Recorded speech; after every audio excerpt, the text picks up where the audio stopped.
How do you keep your creative engine going? I run out of ideas quick.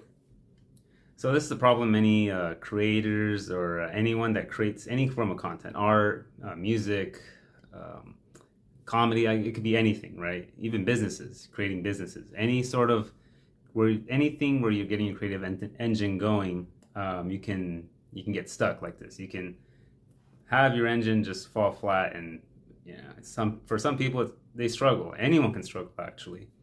So that's why I created a little framework of how to keep that creative engine going and or what makes a creative engine work optimally. So number one is you can't cringe at your mission. You can't cringe at your mission. You can't cringe at your theme. I've come to this. If your mission and theme starts making you cringe, it starts making you don't really want to do. You feel weird doing it. You don't believe in it, then that will destroy all creativity. Your brain needs a grounded foundation. It needs a grounded structure to freely express itself, freely generate. Once it has that grounded theme, your brain will take off running. At least if you have a creative kind of brain. Some people don't really do that stuff. They don't really care to do any form of a. They're not. Some people are better at creativity than others. There is that hard pill to swallow. Some people are made for creating a lot of stuff. Some people just don't do. They're just. Some people are workers. They like to just work. Some people are just great at saving. Some people are very technical. They just love working. But when it comes to creativity, some people are better gifted than others. That's true.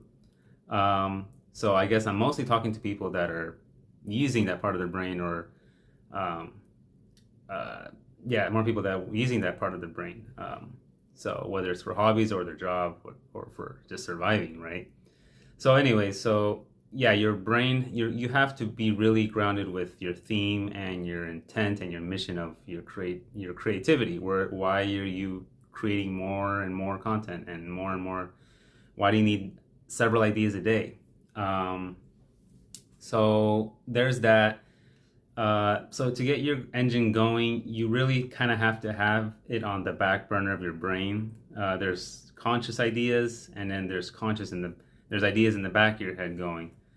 Some of my best ideas were um, I didn't even like try to plan. I didn't even try to brainstorm it. I've had brainstorm sessions and of consisting of 1 to 2 hours, and sometimes I do get decent ideas and here and there, and actually for anything, right? Meanwhile, some of my best ideas have come randomly. I would be driving, and I thought of something, and I have to park in some strip mall to write it down, or I'd have to record myself because I didn't want to forget my idea. Like they really come at you. You don't know, and they come at you whenever. And actually, they come at you at the worst times. I'll just say like that. So, and then also when you wake up in the morning, I've had some of my best ideas in the morning, really early. Sometimes I have to go to the restroom at 4 in the morning. I had an idea, I had to write it down on my phone there. Yeah, after naps, after you wake up in the morning, random times, really bad random times, but you have to write it down. You have to record yourself. Recording is annoying because you're never going to go back and watch, you almost never go back and watch the videos. That's what I learned. But yeah, a lot of writing it down. But you can't have the back engine of your brain off. If you have it off, your ideas will kind of go away.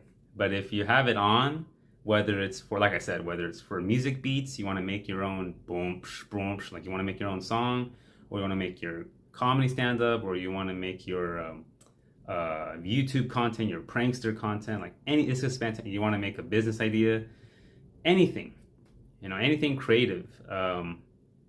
You have to have it in the back burner. You can't turn it off. There are some things that I used to do that there are some things that I used to do that, for example, I used to freestyle way back in the day, and I turned that off. I don't use that anymore. I don't that back engine going. I don't use it anymore. I used to use it a lot. So now my brain is towards other things, and in the future it'll be towards other things, probably more business stuff. So you have to have the back burner engine going, and then with the back engine going, then it'll come to your front. It'll come to your conscious at one point of the day. So don't be depressed if you can't think of anything for an hour. As long as you struggle and you kind of get like, then it'll be working gears, and then it'll come to you when you least expect it. What else in my notes? Oh yeah, so you'll get the big ideas, but if it's some sort of skill or art where you need the micro details, then you should write it down. But the thing is, if it's macro stuff, then you don't have to write it down. It'll be in your head. Trust me, it won't go anywhere. But if it's micro details, whether it's a beat, you're thinking of a beat like brunch, or you're thinking of content or pranks or anything you're doing, right? A business idea, very small details, then you should write it down, because yeah, you will forget the small details. Big details, your brain, it'll think through it through dinner, through any time. It'll keep thinking about it. So that's my tips for getting your creativity engine going. So to summarize, your theme has to be aligned with. You have to believe your theme. Your theme has to sell itself to you. And then number 2, the back part of your engine has to be running. And then number 3, write it down when it's really specific details. And that's pretty much it.